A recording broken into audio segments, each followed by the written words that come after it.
எப்படி age calculate பண்றதுன்னு பார்க்கலாம். ஸோ ரேண்டமா ஏஜஸ் எடுத்திருக்கேன், நீங்க உங்களோட ஏஜ் கூட எடுத்துக்கலாம். ஸோ ஈக்குவல் டு ஃபார்முலா வந்து டேட்டட் இஃப் அப்படின்னு சொல்லிட்டு ஒரு ஃபார்முலா இருக்கு எக்ஸல்ல. So counts the number of days months years between 2 days. So இதுதான் அந்த ஃபார்முலா. ஸோ ஓப்பன் ப்ராக்கெட் கொடுத்ததும் ஹிண்ட் நம்மளுக்கு கொடுத்துருக்காங்க. So start date, date of birth கொடுத்துக்கிறேன். அண்ட் எண்ட் டேட் வந்து நான் டுடே அப்படின்னு சொல்லிட்டு கொடுத்துக்கிறேன். So today. And comparison unit பார்த்தீங்கன்னா கீழே நமக்கு ஹிண்ட் இயர்ஸில் வேணுமா, மந்த்ஸில் வேணுமா, டேஸில் வேணுமா, இல்லைனா difference between days of the year அந்த மாதிரி கொடுத்துருக்காங்க. ஸோ இப்போதைக்கு நான் வந்து இயர்ஸ் எடுத்துக்கிறேன். ஸோ கொட்டேஷனுக்குள்ள இயர்ஸ் கொடுத்துட்டு க்ளோஸ் ப்ராக்கெட் பண்ணிட்டு என்டர் கொடுத்தேன் அப்படின்னா எனக்கு என்டர் ஆயிடுச்சு.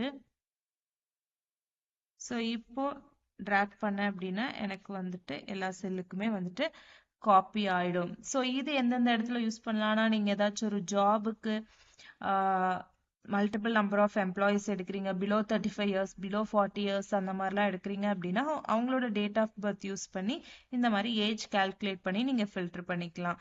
இதை பத்தின மோர் டீட்டெயில்ஸ்க்கு கீழே கொடுத்துருக்க லிங்க் செக் பண்ணி பாருங்க. தேங்க்ஸ் ஃபார் வாட்சிங்.